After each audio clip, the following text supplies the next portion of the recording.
What's going on, guys? Lee Sanders with you all. Checking out a new edition of the RCWR show for Monday night, September 8th, 2025. Monday Night Raw going off the air several minutes ago. You guys can sound off. Let me know what you thought about this week's episode. Vote on our community poll over on Twitter and on YouTube. Keywords, the RCWR show. For our YouTube page, make sure you check out the post section and vote that way. Poke my head in there later on in the show, see what you guys had to say overall. Look, tonight's show coming to us from Milwaukee, Wisconsin. Great crowd. Love that Milwaukee, Wisconsin crowd as always. One of these days, I have got to take a road trip to Wisconsin. I've heard nothing but good things about Wisconsin. True story. I actually have a friend named Marcus who is a owner, because you know how the Green Bay Packers, how the ownership works out there, right? The fans actually own a cut of the team. And so my friend Marcus, who is a huge wrestling fan, that was really one cool thing I had learned about him so many years ago. Because besides our love for wrestling, we also love football. And I remember one day he overheard me mentioning something about the Packers, and at that point, Aaron Rodgers was still the quarterback for Green Bay, still a pretty damn good quarterback, too. This was many years before Green Bay sent him packing. And Marcus says to me, "Oh, so you're into football?" I said, "Yeah." He's like, "Tell me about some of the teams you follow." And I told him, and his eyes lit up when I told him that I was a Packers fan, because there's like multiple teams that I follow all throughout the year. I don't just follow one specific team, and I'm like that pretty much across major sports and everything. And he goes, "Oh, cool." He's like, "Yeah, I'm a Packers fan too. Matter of fact, I actually own a piece of the Packers." And I looked at him and I said, "Wait, what?" And he goes, "Yeah, remember years back when they opened it up so fans that were interested in owning a piece of Green Bay Packers, they could do that?" I said, "Yeah, yeah, yeah." He's like, "Yeah, I actually was able to scrap some money together and I'm part of that." I'm like, "Wow." And I mean, that just had me engaging with him in a 30-minute conversation and all that. But as far as a wrestling crowd goes, don't get any better than Green Bay, Wisconsin. Uh, I'm sorry, Milwaukee, Wisconsin. This is like Green Bay, Wisconsin. I got Mr. Kennedy on the brain. If you're going to follow up AJ Lee's return in Chicago, Illinois, doing it still in the Midwest territory, so to speak, by following up with Wisconsin tonight, very smart strategic move on WWE's part.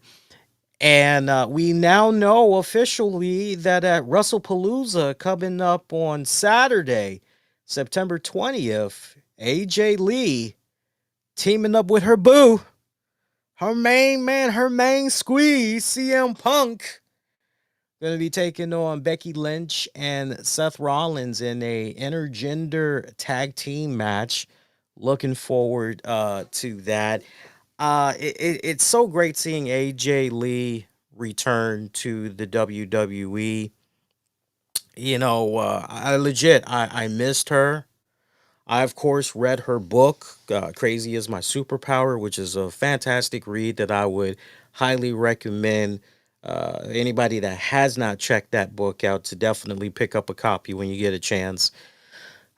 Very, and I'm not just saying this, it's not just therapeutic, it's not just eye opening, but there is some really good sage advice that's in there. It doesn't come off in a preachy type of way either. You're not reading a sermon or anything like that. It's just very inspiring. And AJ's promo tonight resonated. I know not just with me. I know it resonated for many of you all out there as well. But it definitely really hit close to home for me because I know over the years I dealt with some mental health issues. Yeah, I definitely had some pretty dark days. Nothing on the magnitude of suicide, thank God. Nothing of that magnitude, but I did have some really dark days where I battled a lot of depression,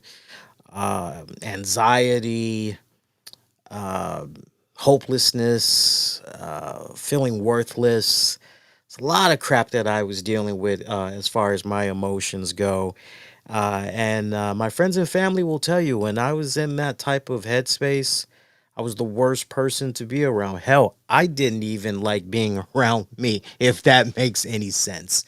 And so I remember when AJ Lee's book came out, I found it very comforting. It was nice to hear from someone that, you know what, this person gets it. They know exactly what the fuck I'm dealing with and like what people like me are dealing with. And it's a really good book. I cannot stress it enough. So, it's the promo that AJ Lee cut tonight. I think honestly that was not a promo, right? I mean, it's one thing when you're sitting there and you're like, that's a good promo.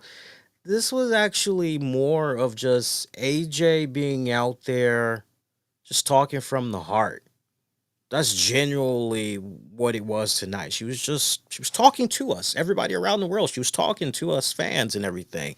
And that's all right. Sometimes you don't need to have a promo. Sometimes it's just go out there and just whatever comes to mind, speak your heart. That's really the best thing that you can do. And she did it so well. Now, some people may have felt that maybe she was staggering a little bit here and there. Well, look, that's what happens when you're going out there, you're speaking from the heart, and you're just going with the flow. You're feeding off of the crowd and you're just caught up in the rapture. You're caught up in the moment. And that's exactly what was going on with AJ. I love the fact that she talked candidly about, hey, I was retired. I thought I was done with wrestling. And yeah, we thought she was done for sure. For newer listeners, especially if you had missed out on all my Wild Women of Wrestling coverage from the previous years.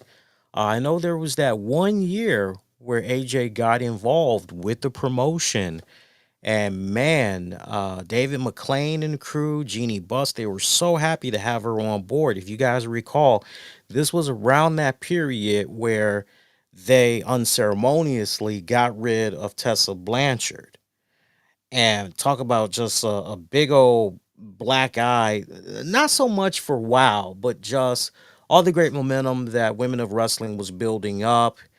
And it really seemed like Tessa was finally starting to find her groove. And then immediately, whatever controversy, whatever negativity around that name, Tessa Blanchard, being associated with WoW was eliminated immediately when AJ Lee came into the picture and all that.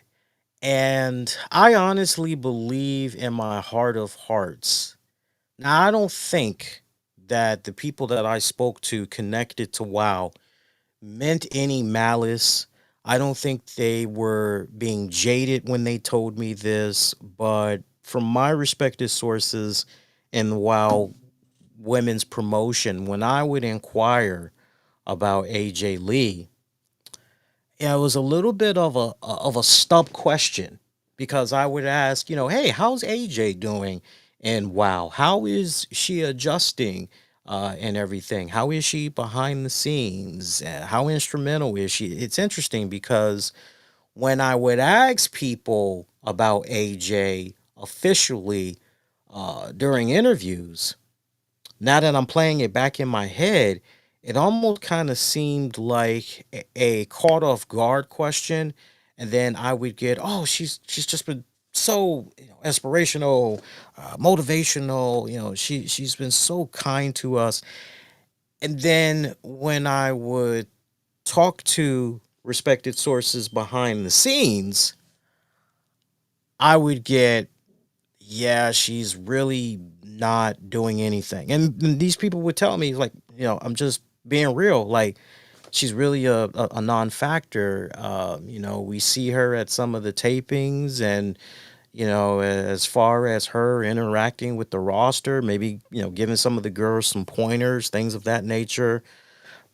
She's not doing that. She's pretty much just showing up and doing her thing on commentary, which, if you guys remember from the Wild promotion, AJ was doing commentary for a hot little bit, and she was actually pretty good at it for what it was worth. So, she had been doing, a little bit of stuff as far as wrestling goes, but like other than that, once she was done with WWE, that pretty much was it. So, I know myself, many other fans, spent a lot of time there. Just, I won't say I was fantasy booking, but I definitely was going, man, she went out way too early. There's like so much more that she could and should be doing and all that. And I would imagine that seeing what's been happening with CM Punk being back in WWE these past couple of years, it definitely not only piqued her interest, motivated her quite a bit. And not to mention, look, if you are going to be returning to wrestling, why not do it with some guys that really, yeah, come on, WWE. Why go elsewhere? That's it in a nutshell. Why go elsewhere? Right? So it was great watching her return on SmackDown, and then just taking in this great promo segment. Got to correct myself there because it wasn't a promo that we got tonight. The segment that she had there where she was speaking to the fans.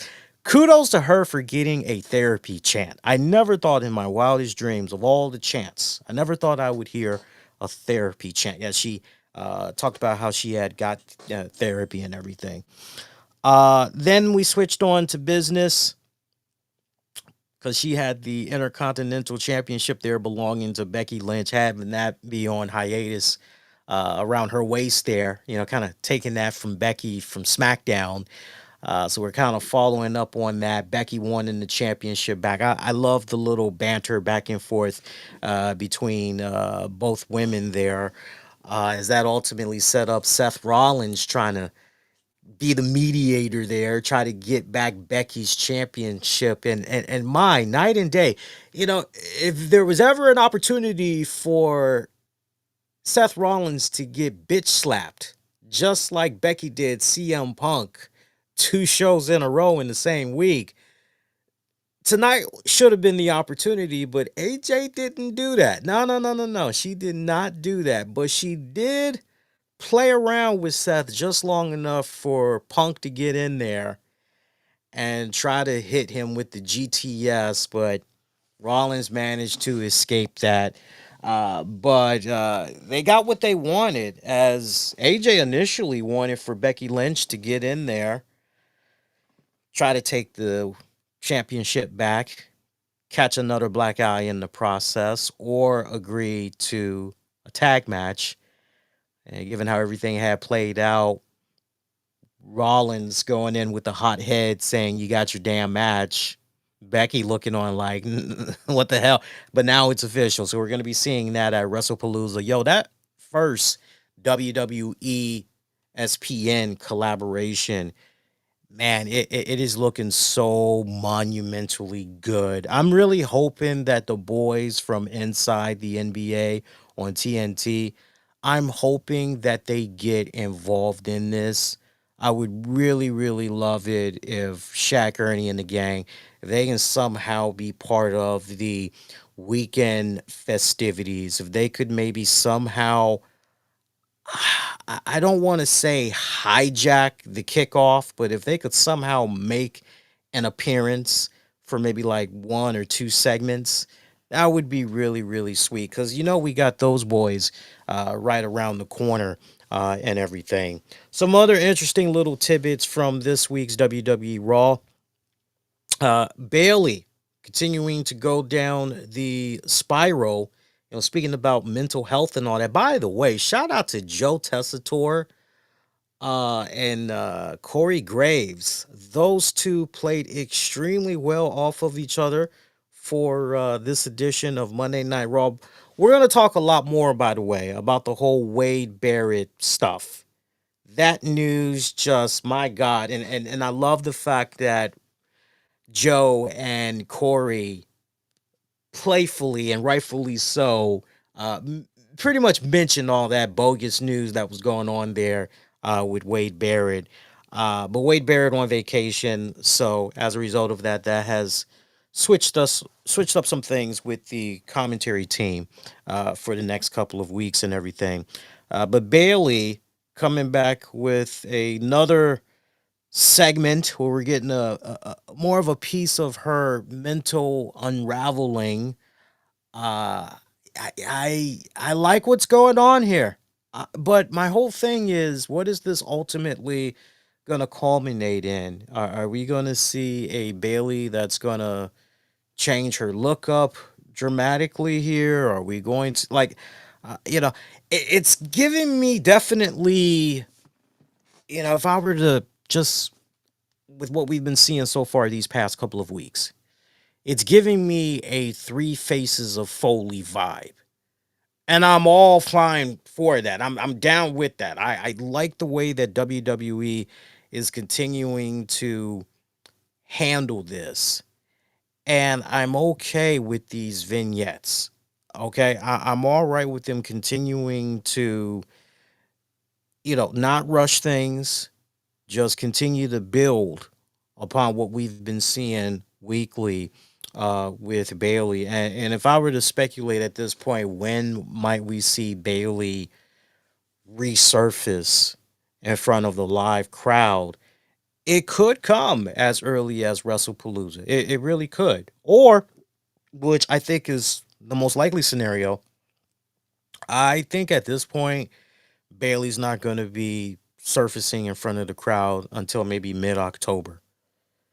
That's just honestly the vibe that I'm kind of getting from this right now. Because I mean, really stop and think about it.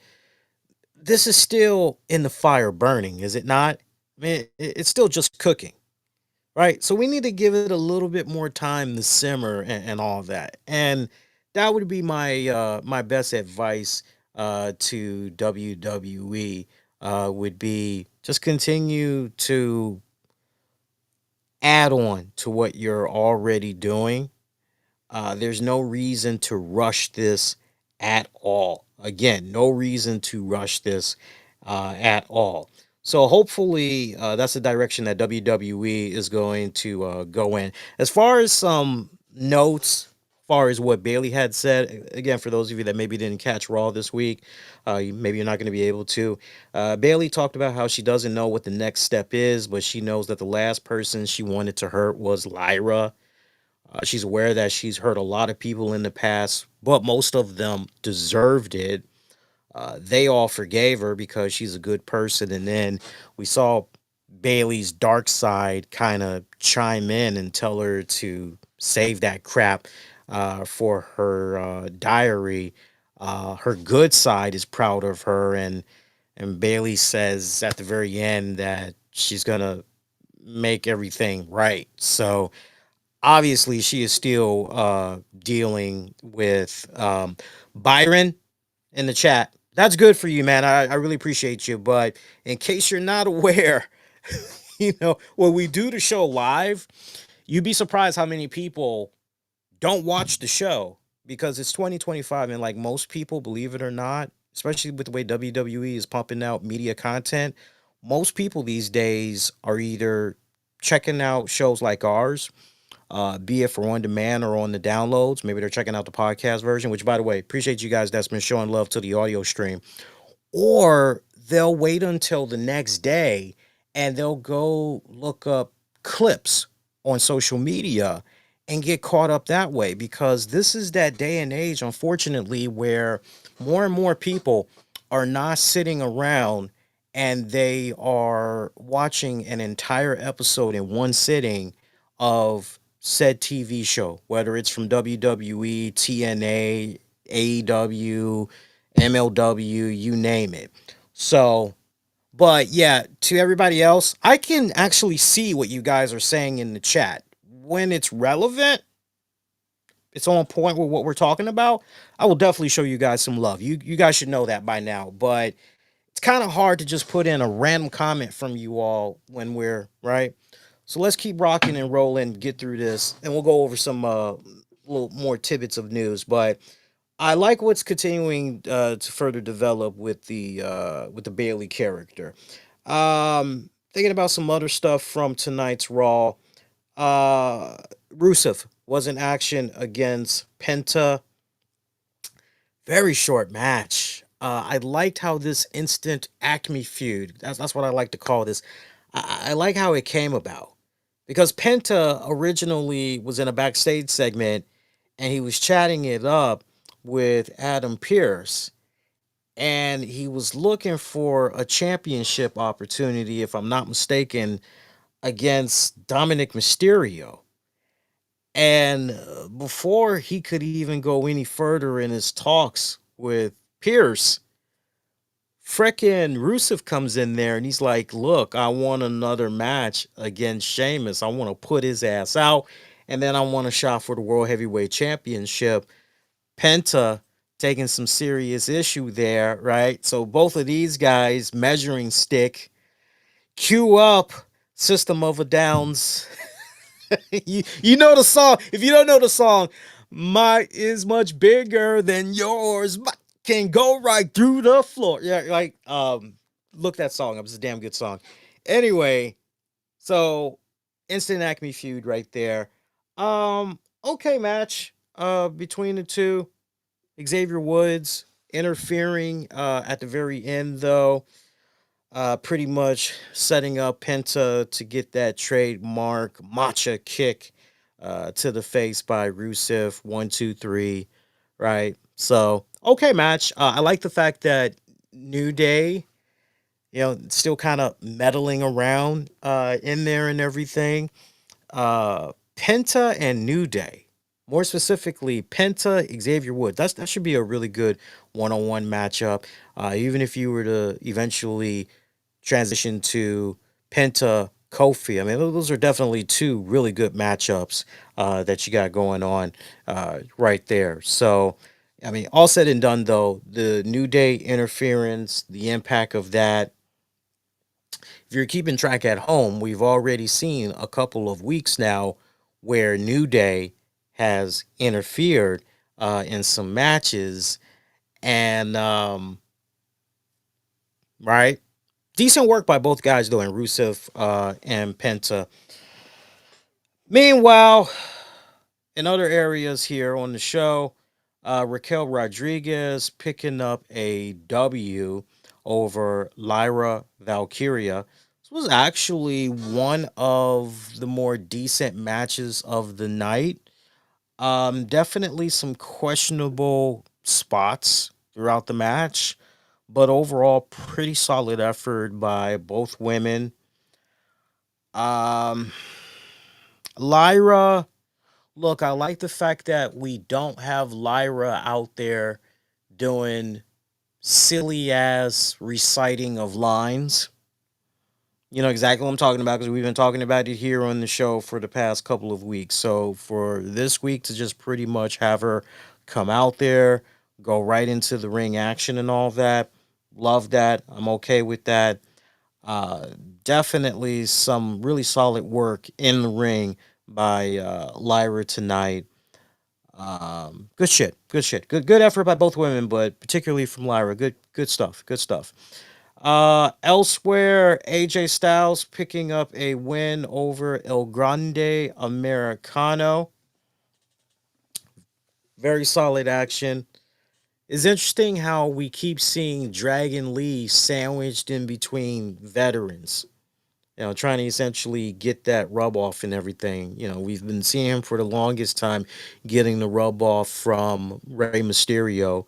But then now these days we're seeing him get a little bit of a rub off there from AJ Styles and all that. I like how WWE is essentially trying to say, hey, look, here's why you need to be rooting for Dragon Lee. And isn't Dragon Lee cool? Like, look what this guy is doing and everything. Yeah, we'll see. We'll see how it goes. I mean, the verdict is still out on Dragon Lee, but so far, yeah, it just kind of feels like among the wrestling crowd, it's yeah, we see him, but we don't hate the guy, but we're not saying we like the guy. We're just cautiously waiting to see. We see him though, but we still need to see a little bit more, right? So it's still in that honeymoon period. That's basically the main gist of where I'm getting at here. So apparently, AJ cut a promo during a commercial break, something that you all may not be aware of, as in his entrance. Apparently, he suggested that someone backstage doesn't want him there anymore. So, whatever that's about, we're gonna have to see where that's gonna ultimately take AJ Styles. Is it possible he might be teasing, hey, look, seems like WWE don't want me, so I'm gonna take my talents back to TNA. Like, what's going on with that? It's fun to speculate. So as long as we say, following up from what I had talked about over the weekend, so as long as we stress that's what we're doing, we're speculating and we're giving a personal opinion. Speaking of El Grande Americano, latest tale in Judgment Day, Finn Balor crossing paths with Dominic Mysterio, wanting to know what is it that you see exactly in El Grande Americano. Like, why is this guy helping you so much, and what do you get in return? Like, well, what's going on here? And Dominic Mysterio is pretty much telling him, yo, just keep cool. Just, we got an arrangement, me and him. And Finn's trying to get to the bottom of this, but Dominic isn't quite budging. He's not revealing the master plan, so to speak, to Finn Balor just yet. And it's kind of funny because we saw Dominic tell Finn Balor and crew, look, if you guys really were like that and you had my back, you definitely would have covered my ass last week. So a little bit of jive talking and trash talking and all that's going on in there. Other than that, some other Usos reunited. Feels like the guys have not missed a beat. Very happy to see those guys back together and everything. Bronson Reed, Braun Breaker, BNB. Man, pretty much setting up our main event of the night tonight. That was actually a pretty damn good tag match with all four of those guys. We'll talk about that in a hot second and everything. Uh, but Usos reunited. Bronson tells Braun not tonight. This was pretty much at the top of the show because Breaker did not appreciate what the Usos, Roman Reigns, and them had did to the Wise Man, the Oracle, Paul Heyman. Usos' message to those boys in a nutshell. Well, you got a problem with that? Come see us in the ring. I mean, that basically was it in a nutshell. As we go further into the show, now I should note there was some carnage that had came about where LA Knight could not wait and he wanted to get his hands on BNB and he did. And ultimately, this led to some friction between Jey Uso and LA Knight. Like, you hear that and you go, wait, what? Well, if you stop and think about it, you remember how everything was developing leading up to Clash in Paris. All the seeds were definitely planted, makes all the sense in the world and everything.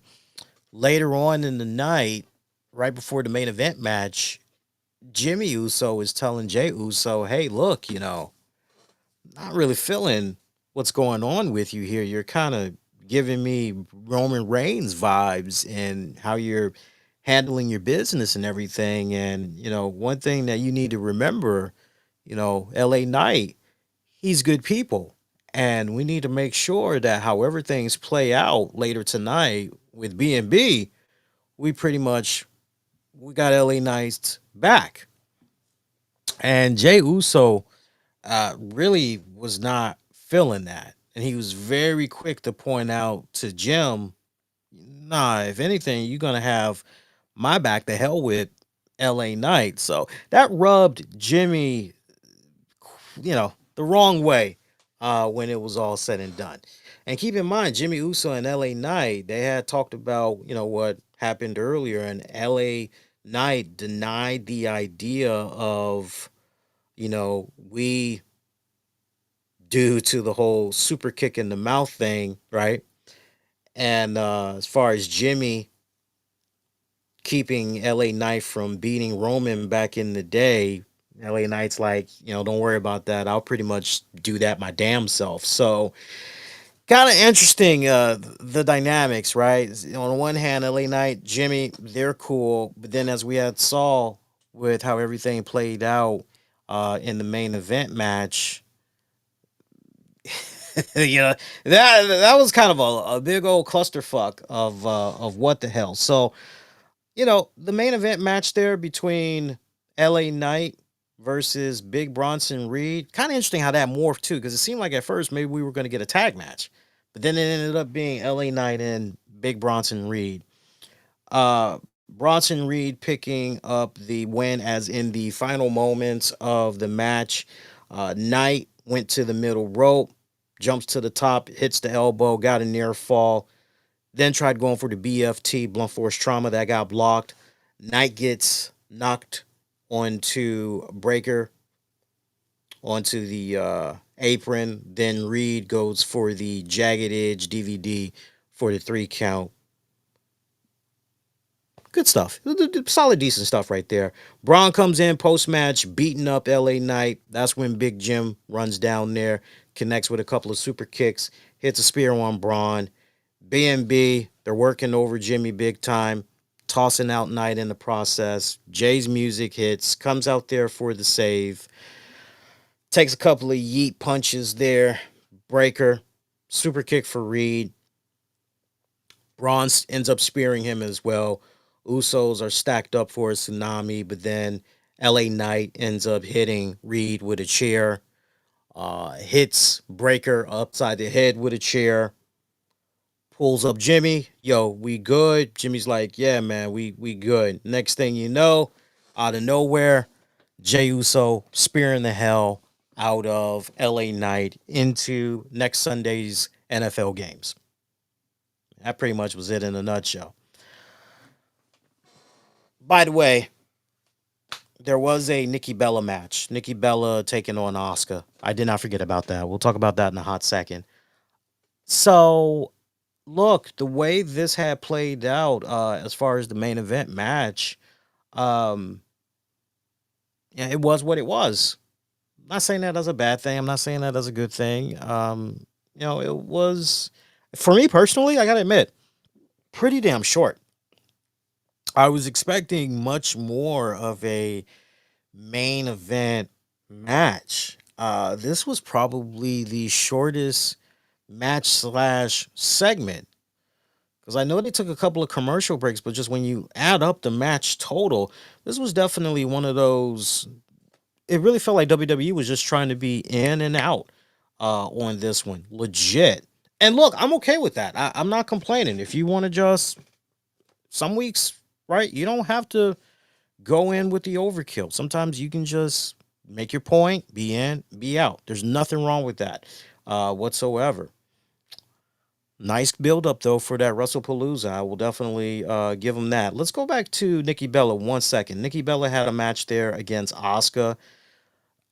This was another case of a instant Acme feud. Nikki Bella, almost same situation with Penta, per se. And then Asuka comes to the scene, right? Throws a couple of verbal jabs, boom, instant match and everything. Asuka picking up the win. Solid match, I will say, coming out of what happened between Nikki and Becky Lynch from Clash in Paris. This was a better, solid effort by Nikki. It's interesting what's happening with the Nikki Bella character, though. You just can't help but wonder And I know you all like the whole conspiracy theories. I hear you. But you just can't help but wonder from when Nikki Bella first made her return and her declaration, and we're just seeing where she is right now and the constant losing streak that she's been on.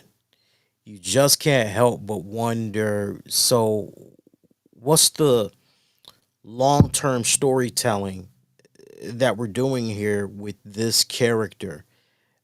Because I got to tell you, the optics wise, from a fan perspective, it really comes off as if WWE really isn't sure what to be doing with Nikki Bella. But then on the other hand, you could potentially make an argument that, nah, they've talked, the two sides, they've talked, and they have a really good understanding of where the Nikki Bella character, where it's going to end up being in the next 3 to 6 months. So I say that to say, if you were to spin to me, Lee, eventually Nikki Bella's going to turn heel. Well, I would say to you, okay, so I guess that kind of explains why they're doing XYZ, but how soon of this turnaround were they thinking as far as Nikki Bella going the heel route, and then who is she ultimately gonna turn on? But right now she just feels lost in the win. And look, no matter how I may feel about the Bellas, and I've always felt Brie Bella the far better, superior wrestler compared to Nikki. But Nikki just feels like purgatory. I don't even want to call it purgatory. She just feels like she's in this weird plane. I can't quite wrap my head around it, and it's nerve wracking for me because it seemed like she was poised to do bigger, better things. I'm not saying she was supposed to be a women's world champion, but it just feels like WWE is still trying to figure out what exactly to do with her. That's it in a nutshell. Um, but I tell you what, seeing all these returns and now with AJ Lee being back, I mean, it definitely pushes Nikki Bella more further into the background and everything. I'm just saying, kind of interesting. There's interesting observations that I'm seeing there. But the Wrestlepalooza build, seeing how that's going to be coming up on September 20th, what WWE has been doing these past couple of weeks in building up to that event, quality wise, pretty solid. Definitely was feeling the whole Rollins family, Punk family dynamics that was playing out here. The Usos night issue, um, tying into their issues with the Vision. Think about that. All that inner turmoil that's going on between Knight and the Usos, and you still got the Vision, right? Still in the whole gist of it all and everything. Pretty, some good stuff. Definitely some good stuff that you could take away from this week's show. Not really one of the best editions of Monday Night Raw. Wasn't a bad show. I would definitely say it was more of an average show. This was one of those shows where if you had the TV playing in the background and this was on, you really weren't missing anything. Obviously when AJ Lee came out and all that, by the way, the shirt looks pretty badass what AJ is pushing, I gotta admit. And I know Tams is a huge AJ Lee fan. If you listen to Wrestling with the Topics, you definitely heard that. I'm gonna surprise her in the next couple of weeks. I think I'm gonna get me a hers and his matching AJ Lee shirts, and yeah, I know for a fact that she will definitely dig that. Let's see what you guys had to say about Monday Night Raw. I'm glad we did not push the show back till Tuesday. I'm glad that we're pretty much getting it out the way now. Interesting news that came in from earlier today. Breaking Bad star Raymond Cruz has been arrested for spraying a child with a hose. Cruz was washing his car and asked the girl to move out of the way. When she didn't, she allegedly got sprayed and believed he did it on purpose. Okay. This is according to a report by TMZ. Okay. Kind of weird. Need more I'm not ready to comment on that one yet. I need to hear more information. See how you guys had voted here. Twitter at the RCWR show. 71% of you are giving Raw this week a thumbs up. Meanwhile, 29% of you are giving the show a thumbs down. Appreciate you guys that voted via Twitter. Let's see what's going on with you all over on YouTube. Post section.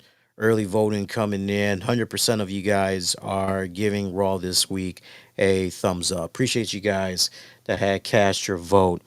Hey, a little bit of wrestling news that we can get into here on the show. On a little bit more of a serious note, I definitely want to take this time out to wish nothing but thoughts, condolences, but most importantly, prayers to the family, friends, fans, colleagues of wrestler Jonathan uh, Jaka. I believe that's how you pronounce it, or Jaka Echevarria.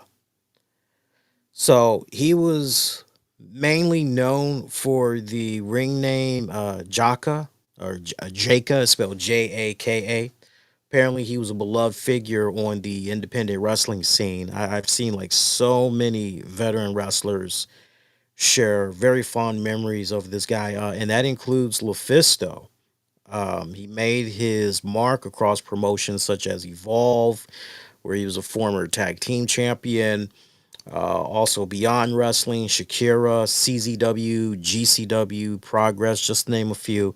Apparently, his last in-ring appearance had came in late August. It was August 31st of this year at the Boca Raton Pro Wrestling event out in Florida. And just over a week later, he tragically suffered a fatal heart attack, passing away at the age of 39. 39 is way, way too young to be going out to a heart attack.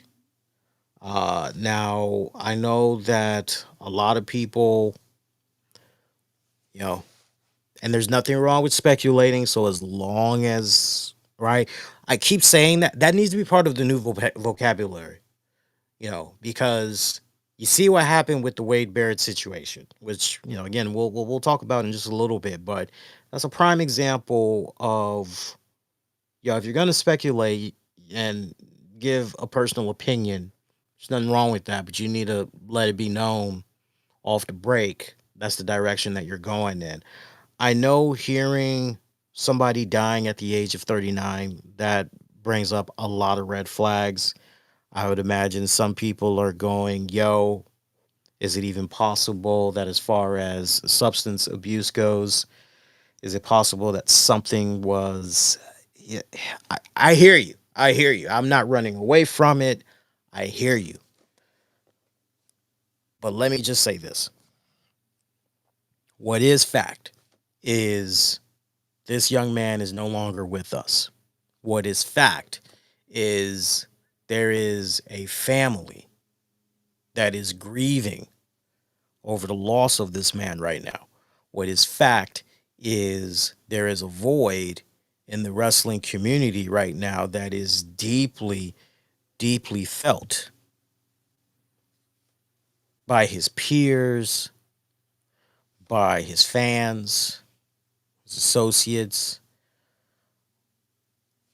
we need to be very, very respectful and very sensitive of this time right now.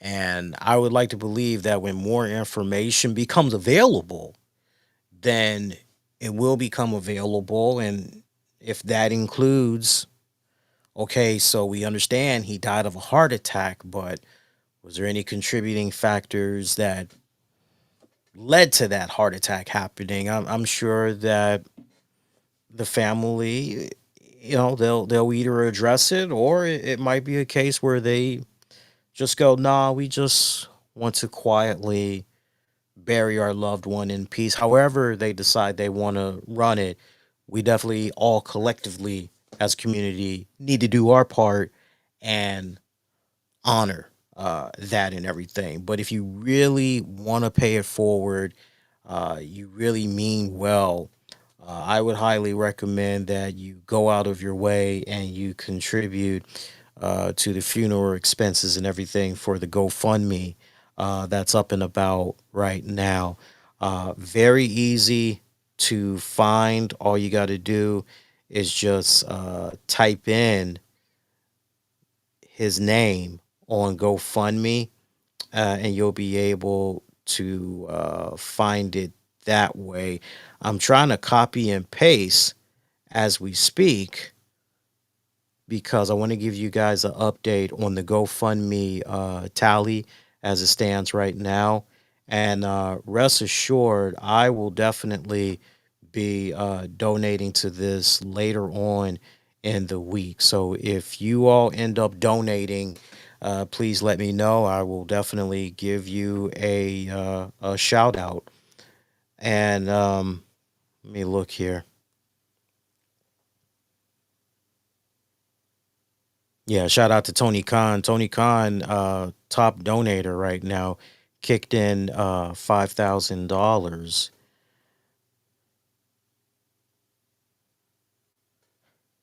Yeah, they're gonna need for funeral expenses. So it looks like right before he passed, the GoFundMe that was created, it was created by Jonathan's brother, who mentioned that he was currently in the ICU suffering a heart attack, remaining in critical condition. Family is holding tightly the faith, praying for his complete healing and full restoration. And yeah, that was one battle, unfortunately, he wasn't able to kick out of. But yeah, I would imagine every little bit is going to help Jonathan's family, not just with funeral expenses, but anything in regards to the medical stays. That gets pretty expensive after a while. So not only would all this money that's coming in via GoFundMe help with medical expenses, but also funeral expenses and any loved ones that's unfortunately left behind because he was supporting them.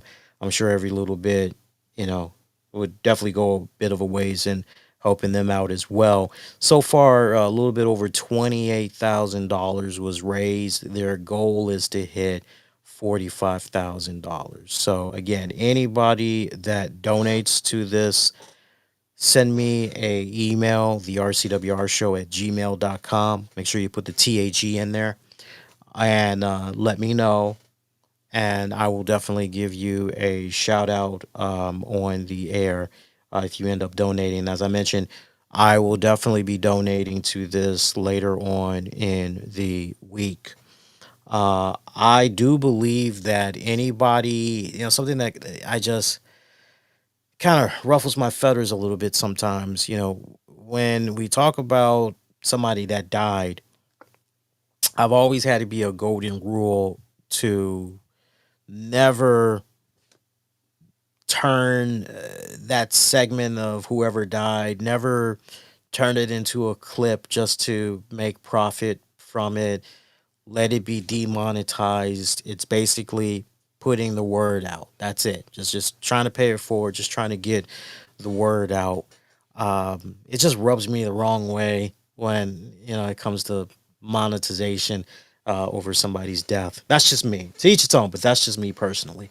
Little bit of a lighter note. Shout out to MJF. MJF ended up tying the knot over the weekend to Alicia Atut. Cute little couple. Very happy for them. Congratulations, big time. Also, shout out to Wardlow. A speedy recovery to him. Remember, he recently returned at AEW's Forbidden Door. Well, he is injured yet again. Tough break, no pun intended, but a tough break for Wardlow. Latest report running around is that potentially Tony Khan and crew, they're going to try to do everything in their power to see if they can somehow keep him on television. We'll see how that all plays out. Speaking of AEW, they've announced that later this year they're going to be returning to the Hammerstein Ballroom for more AEW shows. Honestly, that's great. I know some people feel a particular way. I think it's fantastic. That's a great crowd, not to mention the way it looks on television. I welcome it. I love that AEW is recognizing their strengths and playing to those strengths, which is performing in front of a smaller crowd. That is how you should be doing it. You should not be doing these big ass arenas and you're only able to bring in about 7,000. No, no. So to be renting out smaller venues, that's great. I know the past couple of times that AEW has been out here in the nation's capital, for example, they used to do, oh God, I've lost track of the name. It used to be the Capital One Arena. I don't know what the hell it is now. I honestly, I will always remember it as Verizon Center or the MCI Center. I will always remember it for those two names. But then they started switching up and they started AEW, that is, started playing at the sports and entertainment arena, basically where the Mystics play. It's a very much smaller arena. And from what I heard and touching base with some friends that actually went to that AEW event, they were like, "Yo, it's great," And I was like, "Okay." And I saw some of the pictures and that they were sharing with me and all that, and it was pretty good. It was pretty good. So more of that, please. AEW. I check out their product. I see some of the things that they're doing, and I'm not in my head going, all right, AEW, you are doing some things right. They still got a lot of ways to go though. They got a long haul. But they got a lot of good promising things. That's definitely working in their favor right now. Let's talk about Matt Riddle for just a hot minute. Matt Riddle making news in the worst possible way. So, he's been doing these series of interviews and, he's been taking shots at CM Punk. Oh, I've talked to a couple of guys and, he's still the same guy, blah this, blah that. And even if it's true, even if it's true, the guy's still been on his very best behavior when it's all said and done. He's being a good soldier, and obviously he's doing something right because WWE was willing to sign his wife, so he must not be all that bad. And my God, it seems like any and everybody connected to WWE, uh, what's the right word I'm looking for? Not unprovoked, but just at their own accord are saying nice things about him in interviews or just randomly saying nice things about him on social media. And okay, but you know now you got Matt Riddle. Oh yeah, AJ Lee used to get around. Well, whether that's true or not, like if she did, it's kind of one of those deals where it's like, yeah, but do you realize how long she's been with CM Punk now? And how is this essentially relevant in 2025? Like, seriously. Meanwhile, we've got Matt Riddle, who just a couple of weeks ago was scheduled to appear at a Global Wrestling Kingdom debut show out in the UK. The event was called A New Kingdom Rises, and it was touted as a charity event supporting suicide survivors and homeless veterans. Sounds pretty cool, right? He was advertised to face Simon Miller, but ended up no showing. Did Matt Riddle. Grado ended up taking his place. Fans were reportedly refunded for meet and greets, and concerns were raised over Riddle not returning his booking deposit initially.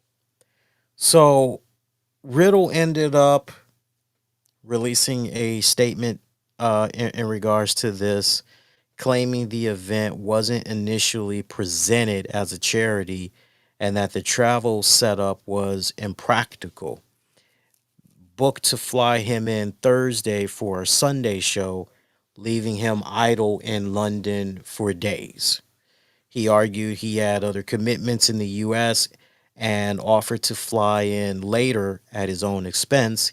He also denied refusing to return the deposit. So, I mean, look, when you stop and you think about all the logistics, I think anybody, anybody that has paid attention a day in their life, listening to wrestlers talk about how they go about booking themselves locally, internationally.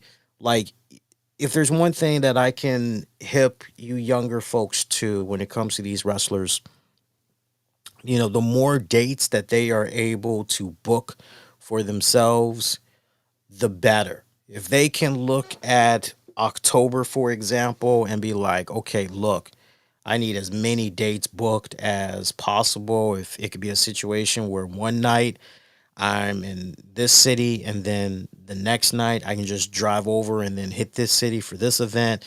Like, the more dates they can get, the better, especially if it's a case where they can just drive and boom, boom, boom, boom, boom, boom, boom. They really don't have to worry about an airplane and all that other stuff. So to hear Riddle say, look, man, uh, they talking about flying me out Thursday, but the event ain't till Sunday, and I'm pretty much just going to be twiddling my thumbs for a couple of days.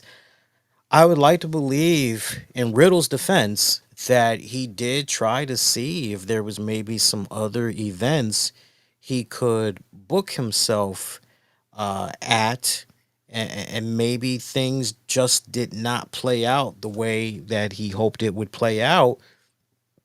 And it was like, yeah, this really isn't going to work. Not to mention, it wasn't initially presented to him as a charity event. So, again, not defending the man, but I think when you really break it down, you could definitely see his point of view and everything. Now, GWK, they did respond to this. They issued a public statement calling Riddle's behavior unprofessional, highlighting that flights were approved well in advance. His concerns only came after the event.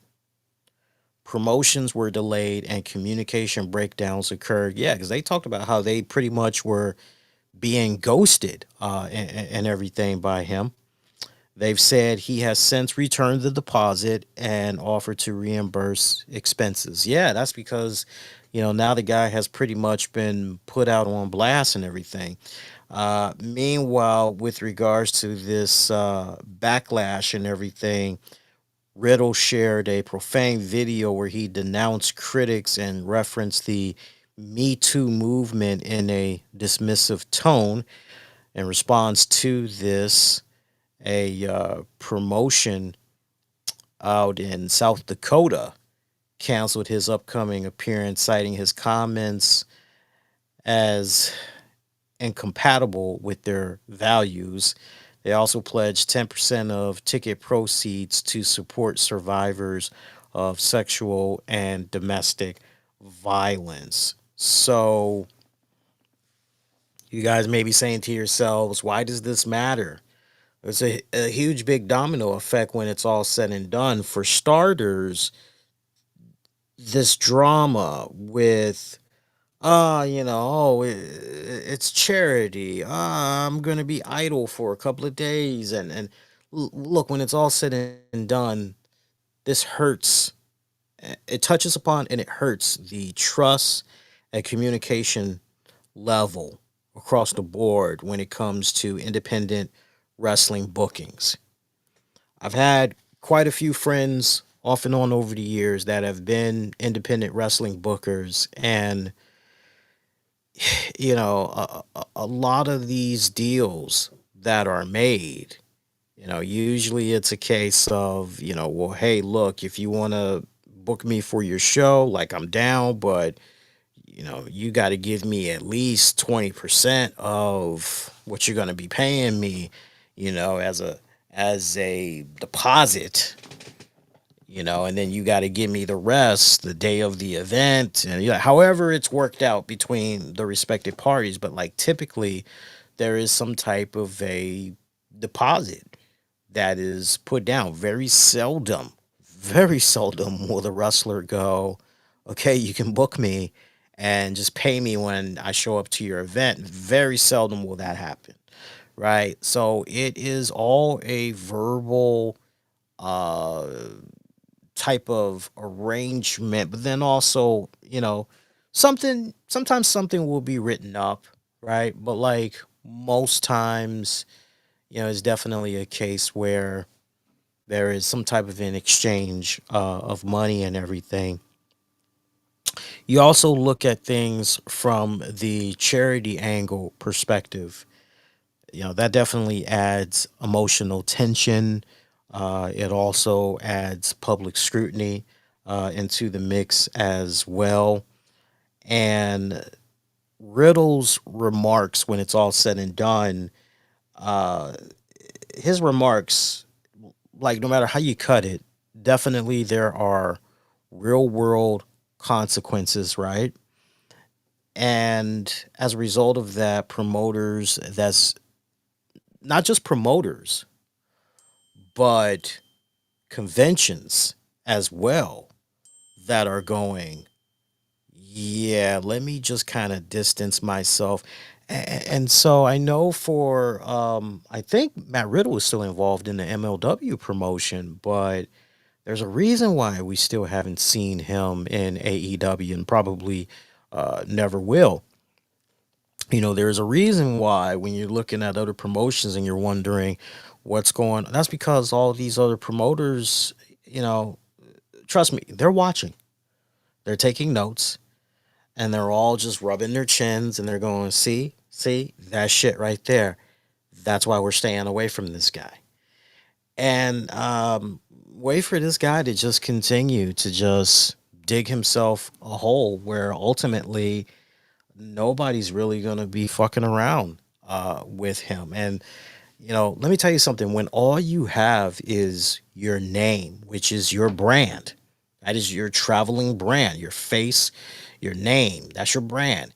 And when you're doing stupid shit like what Matt Riddle is doing, now look, you can have, to be devil's advocate on the side of Matt Riddle, you can feel however you want to feel, but you should never, ever, ever ghost anybody. I don't care what it is. Don't even be doing, I don't feel like responding to this right now. I'll do it tomorrow or the next day or the day after. No, first of all, don't procrastinate. Don't procrastinate. As soon as you are thinking about it, hey, you know what? I just realized this really ain't gonna. I would rather,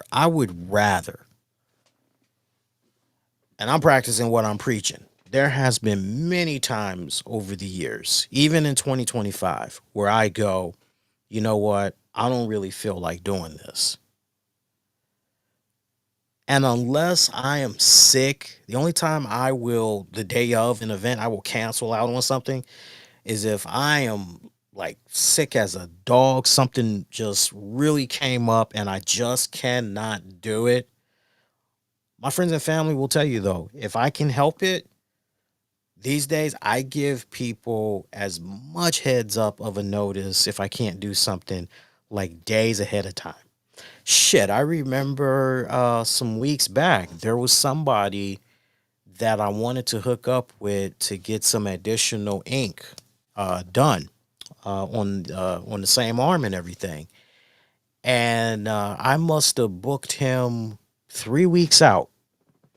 Nice guy. Word of mouth is how I came across him. And when it was all said and done, I booked him like 3 weeks in advance. I got to the week of, and it was maybe 4 days before my session with him, and I had to back out. I couldn't tell you now why I backed out, but it was definitely, something really important. I messaged him, I apologized profusely, and he was real cool about it. He was like, "Yo, I just appreciate," and he told me straight up. He said, "Lee, I just appreciate the fact that you hit me up with, this many days of a notice." And he was like, "Most people don't do this." He was like, "Either most people tell me the day of and like an hour or two before they're due, and then I'm kind of left going, what the fuck? Or they just ghost me. They just no call, no show, and I never hear from them again." He's like, "So I really appreciate you, And he was like, "Anytime you're ready, he's like, just let me know." I'm like, "Yeah, cool, no problem." So I'm actually going to be working with them in a couple of weeks. But it's you want to have all your bases covered. You don't want to give anybody any ammunition whatsoever, right? And if you're a person like Matt Riddle, now you got to work twice as hard to let a motherfucker know, no, no, no, you got it all wrong. That's not how I am. I don't roll like this. No, no, you would do good doing business with me. I'm right. And let's talk Wade Barrett. Talked about this over the weekend with Tams, and it was amazing to see the initial report that was put out there and the website regurgitators, as I like to call them. It morphed into this weird thing that was just what the fuck. Okay. So in case you missed it, Wade Barrett, what's going on here? I love that. Uh, Tams just sent me a text message. That was actually pretty funny.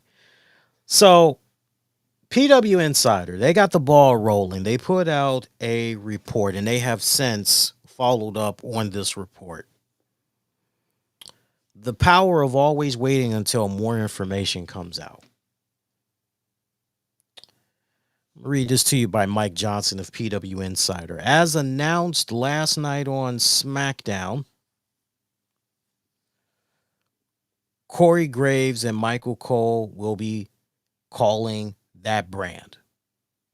Now, this is a report that was put out over the weekend by PW Insider on their elite section. So the only way you were going to be able to see this was if you had a paying subscription, right? Because this piece of news was behind a paywall. This report goes on to say Wade Barrett will be off the road going forward for a bit. PWInsiderElite.com has been told he will not be calling Raw either, so it's not a commentary change. Some have asked if this is fallout of Barrett's comments about Nikki Bella at the Clash in Paris event pre-show, but we haven't confirmed this is the case, and I don't believe it to be the case. Bella noted on her podcast she wasn't thrilled about Barrett's comments about her age at that show and stated he avoided her at Raw.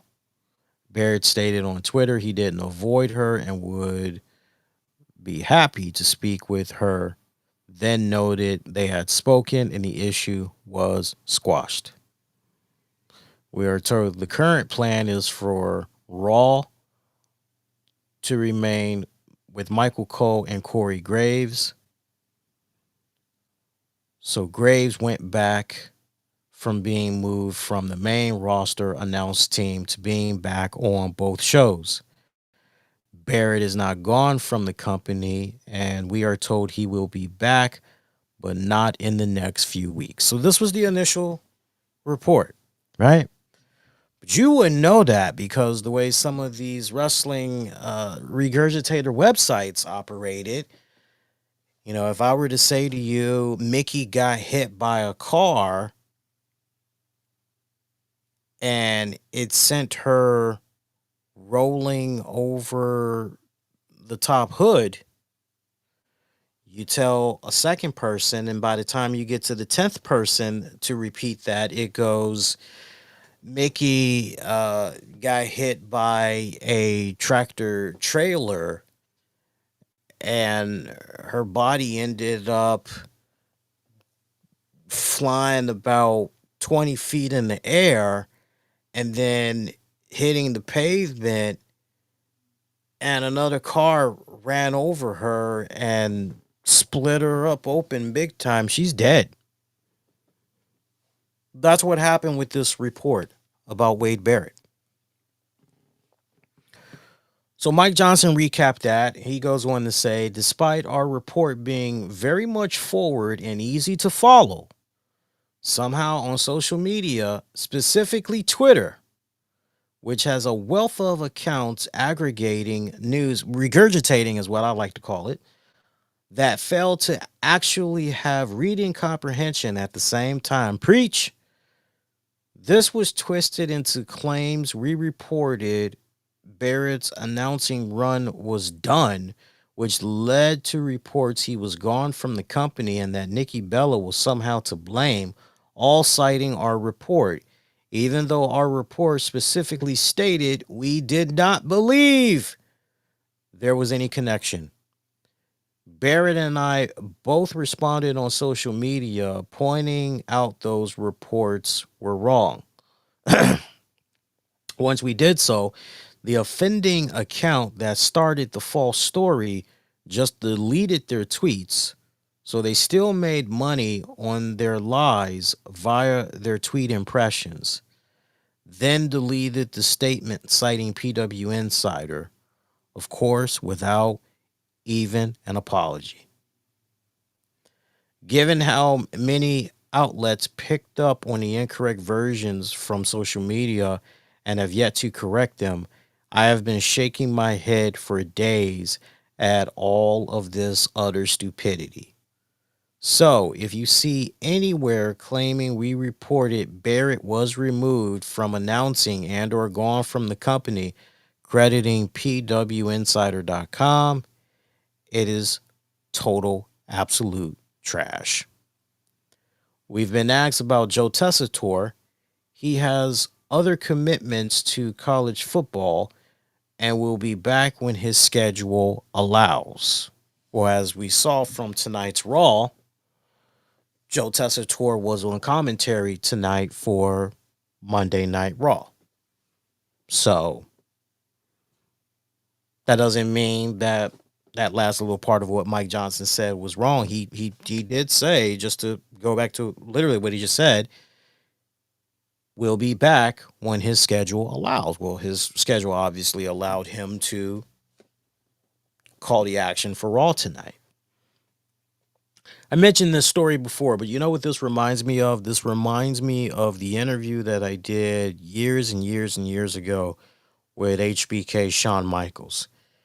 Not to bore longtime listeners, but when it came to the interview with Shawn Michaels, I remember there's this one question I asked him where I said, hey, if Triple H ever asked you to come out of retirement and be his final opponent, opponent for, his farewell match.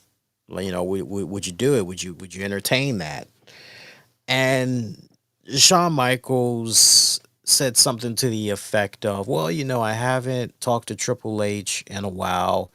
And I'm paraphrasing, but Shawn Michaels pretty much was like, he's been busy with WWE and, his family. And I've been busy doing my own thing and all that. Like, so we haven't spoken in a while, but, he knows anything that he needs, I'm there for him. And Shawn Michaels kind of gave like this, I'm not saying yes to that. I'm not saying no to that. It's just, if he ever hits me up, like, I'm going to listen to the man, right? He's like, I'm going to listen to the man because that's my best friend. Man, next thing you know, by the time it goes through these regurgitating sites, this shit becomes Shawn Michaels and Triple H have a falling out. They have not spoken in years. There is a riff between them, and apparently WWE, and I mean there was all kinds of weird fucked up shit. And I'm like, wait, what? And I guess ultimately word got back to Shawn Michaels and his people because when I tried to personally reach out to Shawn to apologize for the bullshit that was going on, the guy ended up blocking me on social media and all that shit. And it was like, oof. I tried, reaching to his publicist and all that, let them know, hey, look, this wasn't our fault. We're innocent here. And man, I can't tell you the amount of websites that I went after. I'm going, why are you reporting this shit? Like, this is fake news. Like, did you even listen to the actual interview? Like, the interview itself is only, I think we talked to Shawn Michaels for like 10 or 11 minutes. And I'm going, did you even listen to the fucking interview? Because nowhere in there. And some of these regurgitating websites had the audacity to go, well, we just, one site actually, the webmaster for that site, he actually says to me, quote unquote, we just copy the news. That's all we do. Even more the fucking reason why you should be cross-referencing, because if you're really serious about reporting and doing some form of journalism, you definitely should be fact-checking your shit. There was only one wrestling site, which were the folks over there at Wrestling Inc. from back in the day. They were the only ones. Okay, cool. They were the only ones that the initial report that, because I gave Wrestling Inc. the transcript. I hit them up first with my interview clip and the transcript, and they ran with that. And yet somehow by the time it got to some dumb fuck wearing, some dumb fuck likes big boobs and wrestling.com, and they decide they were going to tweak, certain parts of the transcript highlights for their little news article and turn it into, right? Then 50 gazillion websites copied off of that rather than Wrestling Inc. Wrestling Inc. They were so cool though. They did damage control. When I told them what happened, they were like, "We got your back. We got you." And they put out this really cool statement saying, you guys may have seen over the weekend there was a bogus report that went around saying blah blah blah blah blah blah. And they did damage control for me. I'll never forget that. It was like one of the coolest, kindest things, because they could have easily been like, but they were like, nah, we understand. Like, we got you covered, right? Because it was a huge spread of misinformation. That's what we got right here with this Wade Barrett situation. A huge case of spreading misinformation. That's why I always tell you guys, unless you hear it directly from the source, and kudos to Wade Barrett for jumping out there, not even waiting a day And he even said, look, normally I don't dress crap like this, but, here's what's going on. It's just, I'm going on vacation. Like, this was already planned out months ago. Like, that's all I'm doing. I never believed, not once. And you didn't see me talk about it on social media. I looked at that shit. I laughed. I scoffed at it. I scoffed at it. I remember Tams was picking on my brain. She was like, "What do you think about this Wade Barrett thing?" And she's like, what do you think about that?" I said, it's nothing." She's like, "You sure?" I said, "Yeah, it's nothing." I said, "Most likely vacation."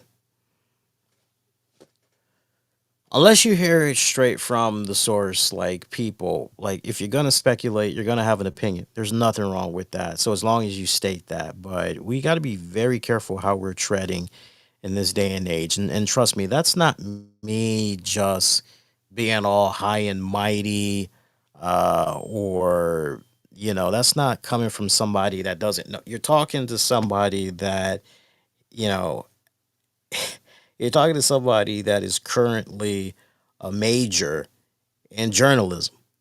Okay, I'm currently majoring in journalism. I already got my degree in media production. Now I'm trying to get my degree in journalism. You know, very important when you're fact checking and all that. Like, and even at that, even granted, when you're fact checking and all of that, there's going to be times where you think you have the whole story and you're reporting nothing but the facts, but then something can happen with that piece of news. You got to be able to adjust in real time. Doesn't mean that you're right, doesn't mean that you're wrong. You just got to learn how to adjust in real time, accordingly, staying on top of that news and everything. But you definitely need to be very transparent. And hey, this is a developing story, and all that. So I say this to say we all definitely need to do better. There's some people that's actually doing it right. But I tell you what, man, for all the good that is done, for all the good that is done in reporting, there's always that one bad apple that fucks it up for everybody. It's shit like that bogus piece of news on Wade Barrett that gives a black eye with the boys and the girls in the locker room that still have that mindset of, you see, that type of shit right there. That's why I don't like granting interviews to some of these motherfuckers, especially the ones with the podcast now. That's why I don't like talking to them. I would actually prefer doing something with one of the actual boys, right? Or just not saying anything at all, right? One of those type of deals. Food for thought. Hey, shout out to new listeners and longtime supporters. Big thanks to our Patreon backers, TikTok crew, everybody involved with the show. Make sure if you haven't done so already, you're checking out episodes we got available for you guys. Apple Podcasts, Spotify, iHeartRadio, TuneIn, Spreaker. Use the keywords, the RCWR show. Also, we're brought to you in part by our friends over at the IMEI radio station, your global soundtrack featuring the hottest indie artists from the 90s, 2000s, throwbacks mixed in with today's top 40 US hits. Think of it as a world tour for your ears, delivering crowd favorites and hidden gems from the US, all over the globe, actually. Europe, Canada. Tune in, vibe out, discover your next favorite track. This bad boy is streaming 24/7. Go check them out. The IMEI radio station, your global soundtrack for the hottest music. Check them out. Really, been in between shows, I ain't gonna lie. I've been checking them out. Just bobbing my head, just grooving. Just grooving. I gotta talk to them and find out what's going on with an app, because they need to like work on an app already. And I think they might be doing a little something behind the scenes in regards to that. As far as quick programming notes go, nothing planned. Nothing planned. I know SmackDown is going to be seeing the return of the Beast Incarnate, Brock Lesnar. John Cena, I believe, is going to be appearing on Raw next week. So that's going to be kind of interesting to see how that all plays out. I don't know. We might do a SmackDown post show. I don't know. I'm not gonna poll you guys either. I'm just gonna if I decide I want to randomly do a Friday night SmackDown post show, we're just gonna randomly do a SmackDown post show. But in the meantime, I definitely want you guys to be kind, rewind, check out previous episodes you might have missed on demand and on the downloads wherever you get your podcast. You can also get at me throughout social media using the same keywords, the RCWR show. I will definitely be doing a new edition of Wrestling with the Topics. Make sure you're staying connected to the YouTube channel and the TikTok channels. I'm going to be uploading some more foodie reviews and some other cool stuff in between for you guys to check out. Oh, yeah. Before I get ready to dip out, real quick, I know you pet lovers out there, you'll get a kick out of this. If you're like me and you're trying to do, is that a mosquito? Is that a mosquito? That looks like a mosquito. I think that was a mosquito. I would get a mosquito right as I'm about to go off the air. I just hope that the mosquito doesn't like come back in my line of sight again because you guys will definitely see me trying to kill this damn thing before we go off the air. You pet lovers are going to love this though. So, all three of my Yorkies, they have been getting long hair. I mean, it's just been getting longer and longer and longer. One of them gets tangled up big time. They got tangled up hair big time, and it's like, ugh. And I said for the longest time, gotta get some clippers, gotta get some clippers, gotta get some clippers, gotta get some clippers. Ended up getting a nice pair under $20. I got this on Amazon, and the quality of these clippers feel really, really good. I was able to shave two of my girls. I didn't want to do the third one, youngest of the bunch, Holly. She's already a scared little thing, despite being 2 years old now. She just had a birthday, so that makes her 14 years old if you're keeping track. I didn't have the heart to put these clippers to her because I knew that would just make her really agitated and all that. She's a sweetheart though. Like if you just sit her right in front of you and you take some scissors and a brush, she is nice and calm. She'll let you do whatever you're trying to do. But man, if you try to bring some clippers near her or you try to bring one of those vibrating buffer nail joints so you can kind of sand the nails that way. She don't like any of that crap. So she's the most sensitive one of the bunch. But my other two Yorkies, you know, one was a little stubborn, but for the most part, the other two, they just went with the flow. I was able to get off so much hair with these. I am not getting any money by plugging this. I don't even have no what's it called? Use my Amazon URL, nothing like that. These are the he he pets. Maybe that's how you pronounce it. He pets clippers. Runs about $17 and change. The quality feels pretty good. It does not feel cheaply made whatsoever. And what I really like about this kit that you get is it's got this really great dial setting. Unfortunately, you guys can't really see it, but it's got a dial setting where you can click it so that however deep you're trying to go into that cut for your pet, you can definitely do that. And let me tell you, man, if you just go in with this as it is right now, you definitely are going to be picking up a decent amount of hair. Let me tell you. So you got to tread lightly. They give you a nice pair of scissors. They give you a comb. They give you about, I think, 3 to 5 guard clips. So if you're not trying to make your pet ass bald, that's where the guard clips come into play. You kind of play around with that. and everything. But oh, and they even give you a charging cord and all that, as you can see, right? So they even give you all that. So if you're like me and you're trying to find a really good deal on some pet clippers, I definitely would encourage you guys to check this out. And if you know anything about me by now, like especially when it comes to Amazon products, I like going for stuff that has like at least a 4.5, if not higher. And like a lot of people have bought it. And for these pair of clippers, these are $17.99. It's got a 4.6 out of 5 stars. And this is based on over 1,000 reviews.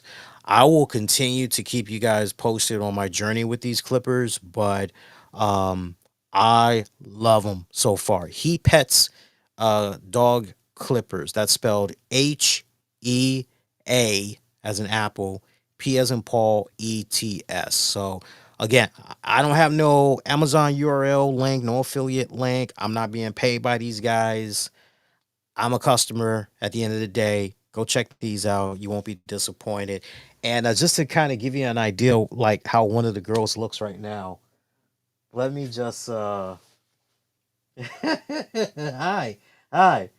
Let's see. You guys are gonna be like, Lee, she's too butterball naked there. Let me just show you one of my kids real quick. Come here.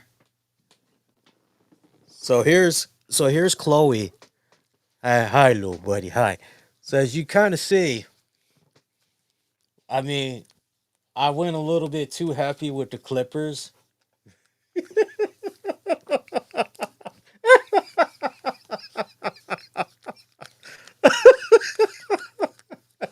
That's what I get for picking you up. So as you can see, I went a little bit too hog wild there with the Clippers, but she feels like a freaking smooth. She's smooth as a baby's bottom. I'm loving it, man. I'm loving it. She's so smooth. She's so smooth. And then let me show you how we did Precious real quick. Come here, Precious. Come here. Now I did Precious better. Precious feels like the smooth interior of car seats. That's how she feels right now. It's really interesting how Chloe feels one way and Precious feels another way. It's really interesting. All right, so now we got Precious and Precious. Hi. Precious kind of like, what am I doing? You usually don't pick me up here during the shows. So Precious kind of has a bit of a better cut. And I was saying to Tams, I said, babe, I said, not for nothing. I said, I think I now know how Precious felt the way, why Precious felt the way she felt when we first got her last year. It's like she just got a haircut. And she was like, yeah, yeah. And we were kind of feeling after I gave her a cut yesterday. It's like, yeah, yeah, that's what's going on.